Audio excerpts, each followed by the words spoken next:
Salut les filles, je réponds à la deuxième question. Comment fait-on pour éviter les fourches et les cheveux cassants? Les fourches, ça va vite. Il faut surtout penser à couper ses pointes régulièrement.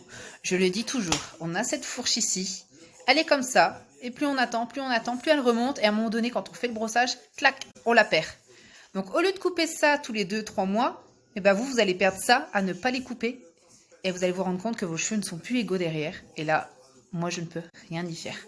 Pour tout ce qui est cheveux cassants, alors là, il faut surtout bien les hydrater. Et ça marche aussi par l'alimentation. Et même pour les cheveux gras, plus on mange gras, plus les cheveux sont gras, ainsi que la peau. Tout est lié à l'alimentation.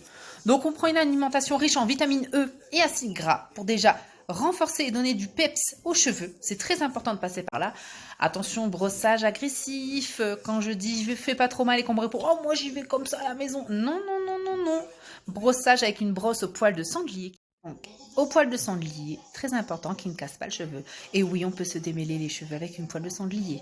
Donc, c'est-à-dire qu'on fait des séparations et on vient démêler. Je le fais, ça se démêle, j'y arrive. Donc, ne me trouvez pas l'excuse, oui, mais ça démêle pas. Si, ça démêle.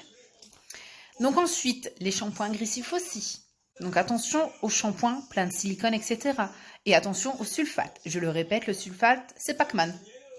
Il vient manger votre kératine. Et comme le cheveu est fait de 99% de kératine, le gros problème, c'est qu'à un moment donné, au lieu d'avoir un cheveu comme ça, vous l'avez comme ça. Et du coup, là, il vient se casser. Il est beaucoup plus fragilisé. Donc pareil, le sans sulfate, prenez la marque que vous souhaitez. Vous allez faire des essayages. Il y a le Nature et Moi qui rend poisseux les cheveux. Mais pour ma part, le petit Olivier me convient, d'autres ne convient pas. Chacun a un cheveu différent. Donc à vous de trouver votre shampoing sans sulfate adapté à votre cheveu. Ensuite, tout ce qui est brushing et lissage. Ça aussi, je le répète sans arrêt, un thermoprotecteur pour les protéger de la chaleur. Parce qu'ils sont agressés. C'est comme si vous leur donnez...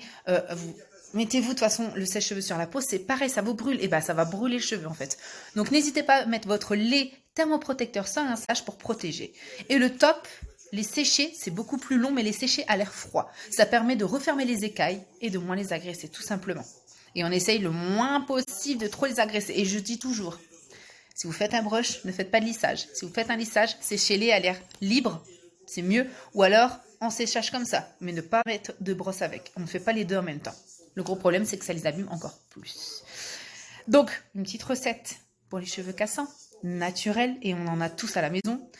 Un jaune d'œuf, une cuillère à soupe d'huile d'olive, une cuillère à soupe de jus de citron. On mélange, on met sur cheveux secs. On met sur cheveux secs, on démêle, on se met une serviette chaude, attention, on la mouille, on les sort, on la met au micro-ondes et on ne se brûle pas. Et après, on se la met sur la tête. Ou alors, du cellophane. C'est comme vous le sentez. Vous laissez poser une demi-heure, vous rincez. Et voilà, le tour est joué. Sinon, on reste avec des soins riches en céramide. Et enfin, dans l'eau de rinçage, ça serait top de mettre du jus de citron. Voilà. J'espère vous avoir aidé. Et bien sûr, on n'oublie pas de les hydrater. Un masque à chaque shampoing. Et une fois tous les 15 jours, un bain d'huile. Attention, l'huile de ricin est fait pour la racines, donc les cuirs chevelus. Ça sert à rien de mettre de l'huile de ricin sur les longueurs, ok? Donc tout ce qu'on privilégie pour les longueurs, c'est argan, amande douce, aloe vera.